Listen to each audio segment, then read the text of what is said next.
విజయవాడలో ఎట్టకేలకు సాధారణ పరిస్థితులు నెలకొంటున్నాయి. వరద నుంచి ఇప్పుడిప్పుడే విజయవాడ వాసులు తేరుకుంటున్నారు. 4-5 రోజులుగా వరదలోనే బిక్కుబిక్కుమంటూ జీవనం సాగించారు. తాగడానికి నీరు కూడా లేక అల్లాడిపోయారు. ఆహారం దొరక్క తల్లడిల్లిపోయారు. ఎట్టకేలకు వరద తగ్గడంతో సహాయక చర్యలు ముమ్మరం చేశారు. దీంతో సాధారణ పరిస్థితులు నెలకొంటున్నాయి.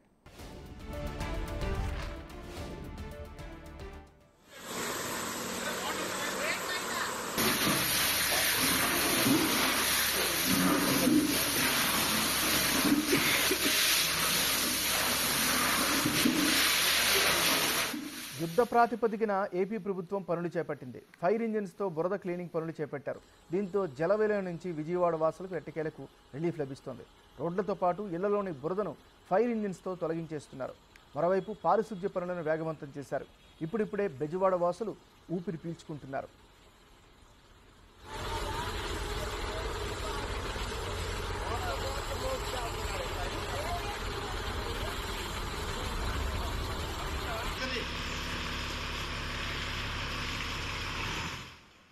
వరద బాధితులకు అన్ని రకాలుగా ఏపీ ప్రభుత్వం అండగా నిలుస్తోంది. యుద్ధ ప్రాతిపదికన సహాయక చర్యలు చేపట్టింది.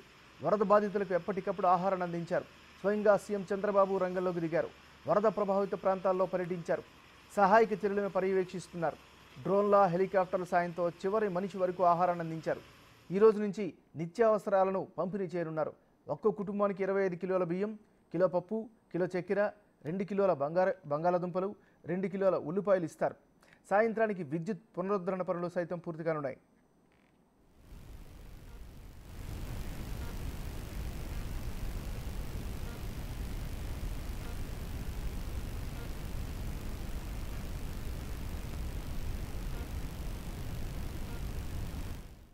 విజయవాడలో వరద తగ్గుముఖం పట్టింది. అయితే భారీ వర్షాలకు చేరుకున్న బురదతో నగరవాసులు తీవ్ర ఇబ్బందులు పడుతున్నారు. ఈ బురదను తొలగించే ప్రక్రియను ప్రభుత్వ యంత్రాంగం మొదలుపెట్టింది. రాష్ట్ర నలుమూలల నుంచి పెద్ద ఎత్తున ఫైర్ ఇంజన్లను విజయవాడకు తీసుకొచ్చింది. దీనిపై మరింత సమాచారాన్ని మా ప్రతినిధి మల్లికార్జున అందిస్తారు. ప్రస్తుతం విజయవాడ ప్రాంతంలో అయితే వరద అయితే బయటికి వెళ్ళిపోయింది, కానీ బురద మాత్రం పూర్తిగా మిగిలిపోయిన పరిస్థితి. ఇప్పుడు ఈ బురదనే టాస్క్గా తీసుకొని రాష్ట్ర ప్రభుత్వం పూర్తిగా క్లీన్ చేసేందుకు కూడా వాహనాలను కూడా సిద్ధం చేసింది. అగ్నిమాపక వాహనాలు ఏవైతే ఉన్నాయో, విపత్తు నిర్వహణ శాఖకు సంబంధించిన వాహనాలు, అగ్నిమాపక సిబ్బందికి సంబంధించిన వాహనాలు ఏవైతే ఉన్నాయో ఆ వాహనాలను చాలా పదుల సంఖ్యలో అయితే విజయవాడకు తీసుకురావడం జరిగింది.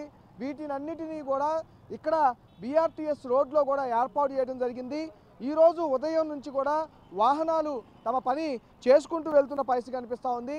ఎందుకంటే ఇప్పుడు బురద అనేది చాలా పెద్ద టాస్క్ అనేది కూడా చెప్పుకోవచ్చు. ఆ బురద అనేది పోవాలి కాబట్టి ఆ బురద నీటితో చాలామంది ఇబ్బంది అయితే పడుతున్న పరిస్థితి కనిపిస్తూ ఉంది.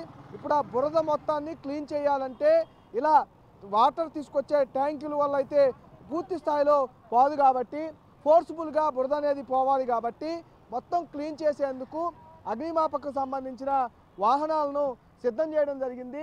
అన్ని రాష్ట్రంలో ఉన్న 26 జిల్లాల నుంచి కూడా అక్కడున్న అగ్నిమాపకకు సంబంధించి వాహనాలు అయితే ఇటు విజయవాడ రావడం జరిగింది. మనం ఒకసారి అసలు చూసుకుంటే ఈ వాహనాలు మొత్తం కూడా పూర్తిగా, ఈ వాహనం చూసుకుంటే అన్నమయ్య జిల్లా, అలాగా ప్రతి వాహనం ఒక్కొక్క జిల్లాల నుంచి పార్వతీపురం, ఇదైతే పార్వతీపురం సంబంధించిన వాహనం ఇది. ఇలాగా అన్ని స్టేట్ నుంచి నలుమూలల నుంచి ఇట్లా ఫైర్కి సంబంధించిన వాహనాలు అయితే BRTS రోడ్డుకి రావడం జరిగింది. ఈరోజు ఉదయం నుంచే ఈ వాహనాల ద్వారా నీరు అనేది తీసుకువెళ్తున్న పరిస్థితి కనిపిస్తూ ఉంది. నీరు తీసుకువెళ్ళి క్లీన్ చేసే ప్రక్రియ. ఒక పక్క బురద అనేది క్లీన్ చేయాలంటే చాలా పెద్ద టాస్క్ అని కూడా చెప్పుకోవచ్చు. అలాంటి టాస్క్ని కూడా అగ్నిమాపక సిబ్బంది, ఎందుకంటే ఎక్కువ శాతం అగ్నిమాపక సిబ్బంది ఈ మంటలు అదుపు చేయడానికి మాత్రమే ఈ వాహనాలని ఎక్కువగా కూడా యూజ్ చేస్తూ ఉంటారు. ఇప్పుడు బురద అనేది ఇటు విజయవాడలో పూర్తిగా పోవడానికి వాహనాలని యూజ్ చేస్తున్నారని కూడా చెప్పుకోవచ్చు.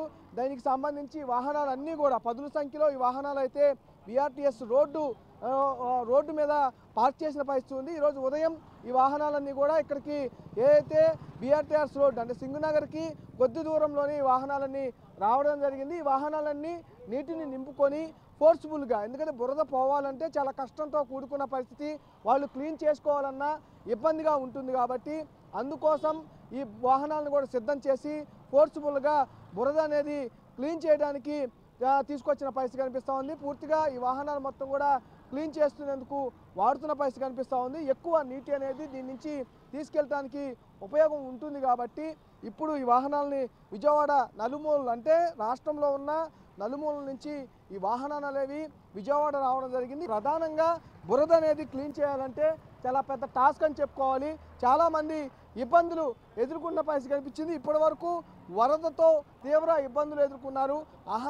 ఆహారం కోసం, దాంతోపాటు ఏదైతే త్రాగునీరు కోసం తీవ్ర ఇబ్బందులు ఎదుర్కొన్నారు. ఇప్పుడు ఇల్లు మొత్తం క్లీన్ చేయాలి అంటే కనుక చాలా పెద్ద టాస్క్ అని కూడా చెప్పుకోవచ్చు. ఆ ఇల్లుని క్లీన్ చేయడం కోసం ఇప్పుడు నగరవాసులకి కొంత రిలీఫ్ ఇవ్వడం కోసం ప్రభుత్వం సహాయక చర్యల్లో భాగంగా పూర్తిగా ఈ వాహనాలను ఏర్పాటు చేసింది. వాటర్ని పూర్తిగా అటు, ఎందుకంటే బురద ఏదైతే ఇళ్లలో ఉంటుందో ఆ ఇళ్ల దగ్గరికి తీసుకెళ్ళి ఈ మొత్తం గోడల మీద ఉన్నాయి కానీ లోపల వరకు కొంత లోపల వరకు కూడా పంపించేందుకు వాటర్ని సిద్ధం చేసుకొని మొత్తం ఫిల్ చేసుకొని వాటర్ అనేది తీసుకురావడం జరుగుతూ ఉంది.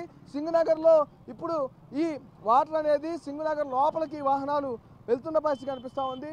పూర్తిగా ఆ ప్రాంతం మొత్తం ఏదైతే వరద నుంచి కోలుకున్న ప్రాంతం ఏదైతే ఉందో ముందుగా సింగనగర్ ప్రాంతం కాబట్టి ఆ సింగనగర్ ప్రాంతానికి వెళ్తూ ఉన్నాయి. అక్కడి నుంచి సింగనగర్ ప్రాంతం నుంచి వాంబే కాలనీకి కానీ, అదైతే ప్రకాష్ నగర్ కానీ, శాంతి నగర్ కానీ, అలాగే ఆ పైన ఉన్న నందమూరి నగర్, ఆంధ్రప్రభ కాలనీ అటు సైడు వాటర్ ఫ్లో ఎక్కడైతే తగ్గి క్లీన్ చేయడానికి ఎక్కడైతే పరిస్థితులు బాగున్నాయో అక్కడ వరకు ఈ వాహనాలు అయితే వెళ్తున్న పరిస్థితి అయితే కనిపిస్తూ ఉంది. ప్రస్తుతం BRTS రోడ్డు మీద అయితే ఈ వాహనాలు చాలా ఎక్కువగానే పదుల సంఖ్యలో ఈ వాహనాలు అయితే ఉన్నాయని కూడా మనం చూసుకోవచ్చు. కెమెరా సురేష్తో మల్లికార్జున, బిగ్ టీవీ.